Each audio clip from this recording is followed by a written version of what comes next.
నమస్తే C voice news కి స్వాగతం.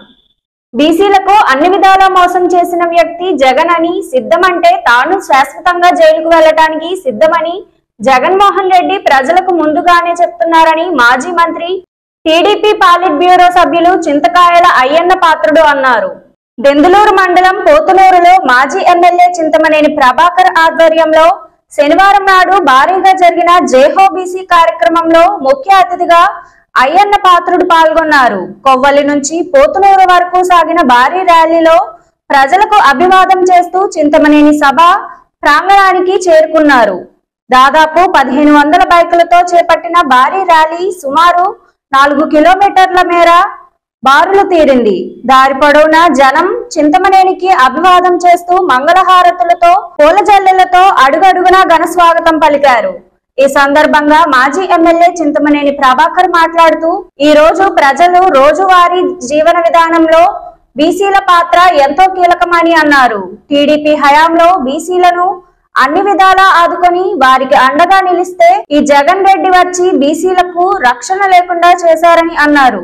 మాజీ మంత్రి చింతకాయల అయ్యన్న పాత్రుడు మాట్లాడుతూ ఎవరైనా జగన్ చేసే అన్యాయాల్ని ప్రశ్నిస్తే జైల్లో పెడుతున్నారని, చింతమనేని జైల్లో పెట్టి జగన్ ఏమి సాధించారని అడిగారు. గూగుల్లో 420 సీఎం ఎవరు అని అడిగితే సీఎం జగన్ ఫోటోనే వస్తుందని అన్నారు. బీసీలకు ఎన్టీఆర్ కల్పించిన రిజర్వేషన్లు తగ్గించి బీసీలకు అన్యాయం చేసిన వ్యక్తి జగన్ అని, రాబోయే ఎన్నికల్లో బీసీలంతా జగన్ కు బుద్ధి చెప్పాలని అన్నారు.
కార్యక్రమానికి ఏలూరు జిల్లా జనరల్ సెక్రటరీ కోర్సుపూడి గారికి స్వాగతం, టీఆర్ఎస్ అధ్యక్షుడు మహేష్ గారికి స్వాగతం.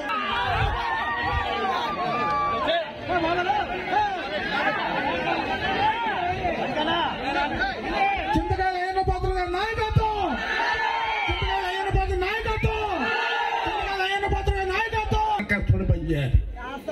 ఆ విజయాన్ని సాధించడం కోసం మనం ముందుకు నడవాలి.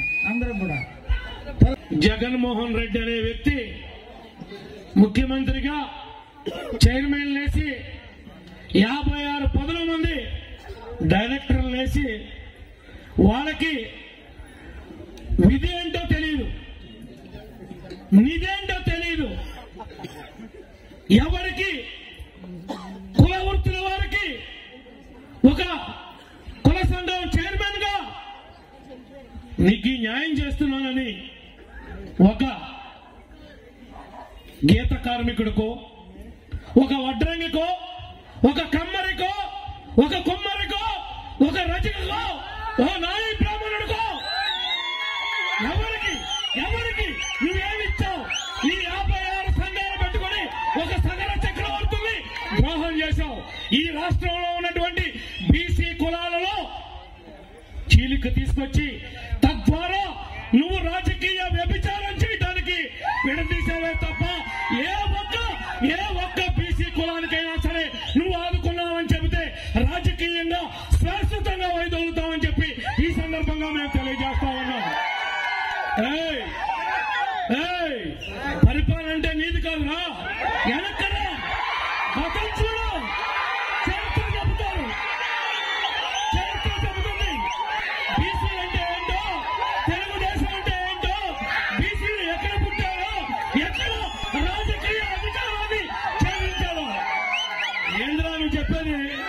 ఈనాడు నువ్వు చెబుతున్న మాటలు, నువ్వు చేస్తున్నటువంటి చేష్టలు ఒక నాయి బ్రాహ్మణుడికి కొట్టు పెడితే కుర్చీలు ఇచ్చాం, కత్తులు ఇచ్చాం, ఆదరణ ద్వారా 110 యూనిట్ల కరెంటు సబ్సిడీ మీద ఇచ్చారా? మేము బీసీల కోసం చేసింది, మేము మా యాదవుల కోసం, మా యాదవ సోదరుల కోసం ఆదరణ ద్వారా, మరేమిటో పశు సంవర్ధ శాఖ ద్వారా ఈనాడు గొర్రెల కాపర్లు కావచ్చు, గేదెల కాపర్లు కావచ్చు, ఈ రాష్ట్రంలో పాలు తాగుతున్నామంటే, పొద్దున్న కాఫీ తాగుతున్నామంటే జై హో బీసీ. ఈనాడు పాలు తీసేది యాదవులు, పాలు పోసేది యాదవులు, పాలు పోసేది గౌడస్, పాలు పోసేది బీసీలు. ఆర్బీకే అంటే రైతు దగా కేంద్రమా కాదా? కొంటే పండిస్తే ధాన్యాన్ని కొనేవాళ్ళు లేడు. మిల్లర్ల చుట్టూతా, నీ బ్రోకర్ల చుట్టూతా పండించి కౌలు రైతు అలో లక్షణం అని వాడికేమో నాపా కట్టాలి, యజమానికి నష్టపోయిందే కౌలు రైతు. ఈ రాష్ట్ర జనాభాలో సగానికి పైగా బీసీలుంటే అటువంటి బీసీల్ని అణగదొక్కుతున్నారు పెద్దలందరూ కలిసి. వాళ్ళకి కూడా రాజకీయాల్లో అవకాశం ఇవ్వాలని చెప్పి ఒక నిర్ణయం తీసుకున్నారు. ఈ రాష్ట్రాన్ని బీసీలు ఎందుకు పరిపాలించకూడదు, మంత్రులుగా బీసీలు ఎందుకు రాకూడదు, ఎమ్మెల్యేగా బీసీలు ఎందుకు రాకూడదు, పంచాయతీ ప్రెసిడెంట్గా బీసీలు ఎందుకు రాకూడదు చెప్పి ఆలోచన చేసి పంచాయతీల్లో రిజర్వేషన్ 34% రిజర్వేషన్ ఇచ్చారు. అప్పుడే మన వాళ్ళందరూ కలిసి ప్రెసిడెంట్లుగా, మనవల్ ప్రెసిడెంట్లుగా, జడ్పీటీసీలుగా, ఎమ్మెల్యేలుగా, మంత్రులుగా అయినటువంటి సందర్భం ఎన్టీ రామారావు గారు ఆ మహానుభావుడు కల్పించిన అదృష్టం మా అందరికీ. ఈ దౌర్భాగ్యుడు, ఈ సైకో నా కొడుకు, ఈ ముఖ్యమంత్రి వీడొచ్చిన తర్వాత బీసీలకి ఉన్నటువంటి 34% రిజర్వేషన్ ని 24% రిజర్వేషన్ కుదించాడు, తీశాడు. అంటే 34% నుంచి 24% తగ్గించడం వల్ల సుమారు 16,000 పోస్టులు పోయాయి మన బీసీలకి. 16,000 పోస్టులు. అంత అన్యాయం చేసినటువంటి ఈ సైకోనా కొడుక్కి మన ఓట్లు ఎలా బీసీలు అని చెప్పి ఒక్కసారి మీరు అందరూ కూడా అర్థం చేసుకోవాల్సింది అవసరం ఉన్నది. మనం చేస్తాను ఈవేళ కొన్ని వేల మందిని జైల్లో పెట్టారు. నా మీద 15 కేసులు పెట్టారు. ప్రభాకర్ మీద జైల్లో పెట్టారు కేసులు పెట్టి. ఏం పీకేవరా, ఏం పీకో మమ్మల్ని? ఏంటి మాట్లాడకూడదా? నువ్వు తప్పు చేస్తే తప్పు అని చెప్పకూడదా? మేము అంబేద్కర్ గారు ఇచ్చిన రాజ్యాంగం ఒక హక్కు ఇచ్చింది, మాట్లాడే హక్కు. నువ్వేడోరా చెప్పడానికి? నాకు మాట్లాడతాం. నువ్వు తప్పు చేస్తే మాట్లాడవా? ఇసుక దోపిడీ చేసావు, మాట్లాడకూడదా? మట్టి దోపిడీ చేసావు, మాట్లాడకూడదా? కాలువ మీద ఉన్న మట్టి అమ్మించుకున్నారు, మేము మాట్లాడకూడదా? మీ అందరి దగ్గర సెల్ ఫోన్లు ఉన్నాయా? తీసి గూగుల్ కొట్టండి. గూగుల్ కొట్టి 420 సీఎం కొట్టండి. ఎవరి పేరు చూడండి, కొట్టండి, కొట్టండి. ఎవరి పేరు వస్తుంది? జగన్మోహన్ రెడ్డి అసలు చూసుకోండి. రాష్ట్రంలోనే కాదు భారతదేశంలో 420 సీఎం అని కొట్టండి, ఎవరి పేరు వస్తుంది? జగన్మోహన్ రెడ్డి పేరు వస్తుంది. మరి 420 కూడా కూడా నేనలేదు, గూగుల్ అన్నది. గూగుల్ నేను అబద్ధం అన్న, గూగుల్ అబద్ధాలు ఆడదు కదా. ఈ వార్తలు ఇంతటితో సమాప్తం. నమస్కారం.